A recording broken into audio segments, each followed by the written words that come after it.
कल्पना कीजिए, एक ऐसा देश जहां कुछ महीने पहले हजारों युवा सड़कों पर उतर आए थे।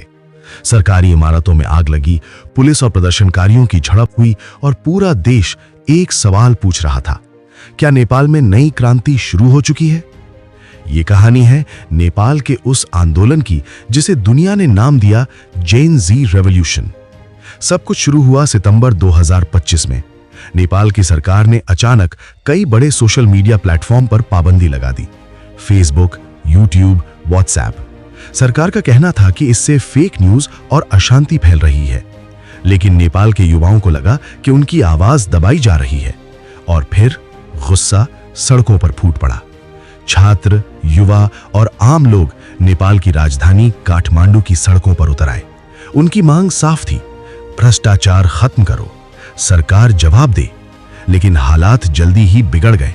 पुलिस और प्रदर्शनकारियों के बीच भारी टकराव हुआ, आगजनी हुई, सरकारी इमारतों को नुकसान पहुंचा और इस हिंसा में करीब 76 लोगों की मौत हो गई। दबाव इतना बढ़ गया कि नेपाल के प्रधानमंत्री के शर्मा ओली को आखिरकार इस्तीफा देना पड़ा। इसके बाद देश में एक अंतरिम सरकार बनाई गई और नए चुनाव कराने का फैसला हुआ।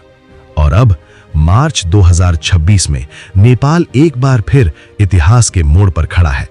आज नेपाल में उसी आंदोलन के बाद पहला बड़ा चुनाव हुआ है। करीब 1,90,00,000 मतदाता नए प्रधानमंत्री को चुनने के लिए मतदान कर रहे हैं। इन चुनावों में पुराने राजनीतिक दलों के साथ साथ एक नया चेहरा भी सामने आया है।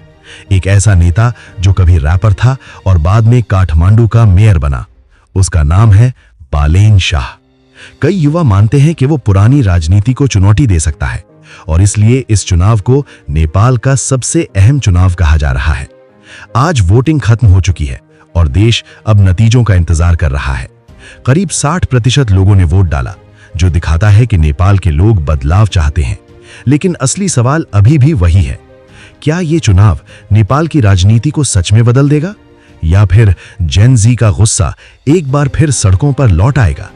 क्योंकि इतिहास हमें बताता है, जब नई पीढ़ी बदलाव मांगती है तो कई बार पूरी राजनीति बदल जाती है।